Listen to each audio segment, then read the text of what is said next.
இன்றைக்கி பல பேர் ஒரு வேலையில் இருப்பீங்க. ஏற்றுமதி தொழில் பண்ணணும் அப்படின்னு விருப்பப்பட்டு பிஸ்னஸ் ஆரம்பிச்சிருவீங்க. பெரிய பிரச்சனை என்ன இருக்குது அப்படின்னா டைம் மேனேஜ்மெண்ட் தான். ஸோ 2மே வந்து நமக்கு பெரிய அளவில் மன அழுத்தத்தை தரும். ஏன்னா நம்ம ப்ராப்பராக வந்து தொழிலையும் வேலையும் பிரிக்கலை அப்படின்னா டெஃபினட்டாக பெரிய அளவில் ஸ்ட்ரெஸ் இருக்கும். ஸோ எப்படி இந்த பிஸ்னஸை வந்து டைம் மேனேஜ்மெண்ட் பண்ணுறது அப்படின்னு பார்ப்போம். நாம் வேலைக்கு போகிறதுனால பெரிய அளவில் ஒரு 8 மணி நேரம் 10 மணி நேரம் தொழிலுக்கு ஒதுக்க முடியாது. ஆனால் குறைஞ்ச நேரத்தில் வந்து நம்ம அழகாக டைம் மேனேஜ்மெண்ட் பண்ணலாம்.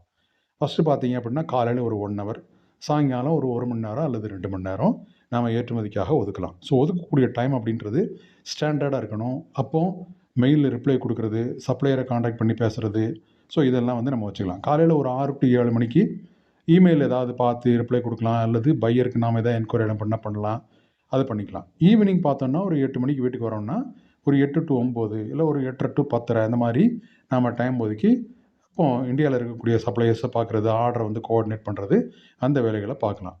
அதுக்கடுத்து வீக்கெண்டில் நமக்கு ஒரு 2 டேஸோ அல்லது ஒரு 1 டேயோ ஃபுல்லாக வந்து ஃப்ரீயாக இருக்கும். ஸோ அப்போ நேரடியாக போய் ஆர்டர் எந்த மாதிரி போயிட்டுருக்குது, குவாலிட்டி எப்படி மெயின்டைன் பண்ணுறாங்க அப்படின்றத டைரக்ட் விசிட் பண்ணலாம்.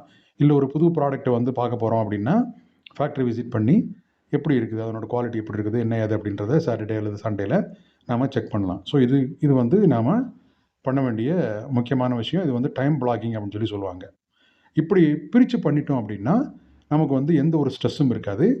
அதே நேரத்தில் இந்த டயத்தில் மட்டும் நாம் எக்ஸ்போர்ட்டை பற்றி தீவிரமாக யோசனை பண்ணி அதுக்காக டைம் ஒதுக்கி அந்த வேலைகளை பார்ப்போம். இந்த டைம் முடிஞ்சிருச்சு அப்படின்னா நம்ம ஆஃபீஸ் ஒர்க்கை ஆஸ் யூஷுவல் பார்த்துக்குருவோம். ஸோ ஆஃபீஸில் போனதுக்கப்புறம் நாம் அந்த வேலை பண்ணலையே, இந்த வேலை பண்ணலையே, பிஸ்னஸ் அப்படியே பாதியில் நிற்குது அப்படிங்கிற மாதிரியான டென்ஷன் இருக்காது.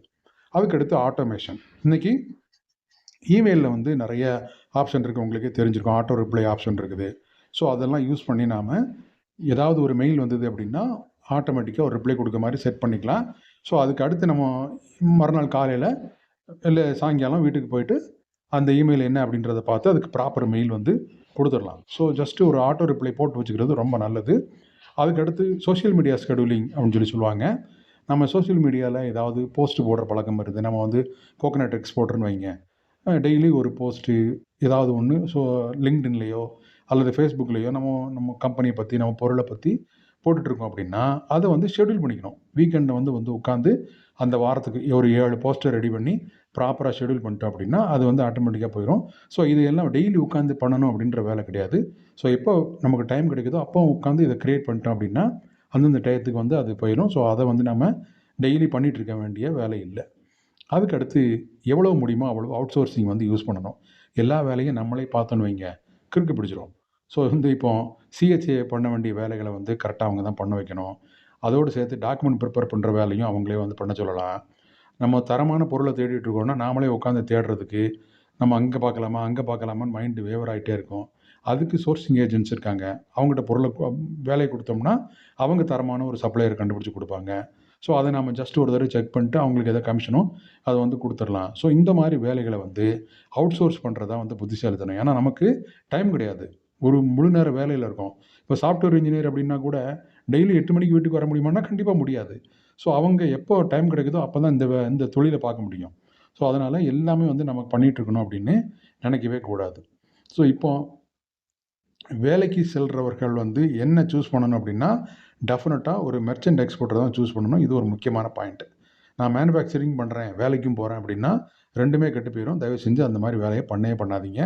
ஸோ பொருளை வாங்கி ஏற்றுமதி பண்ணுங்கள். அதுதான் வந்து பார்ட் டைமாக வேறு ஒரு வேலையை பார்த்துட்டு ஏற்றுமதி பிஸ்னஸ் பண்ணுறதுக்கு சரியான வழி. ஸோ அதையும் வந்து நாம் கவனத்தில் கொள்ளணும்.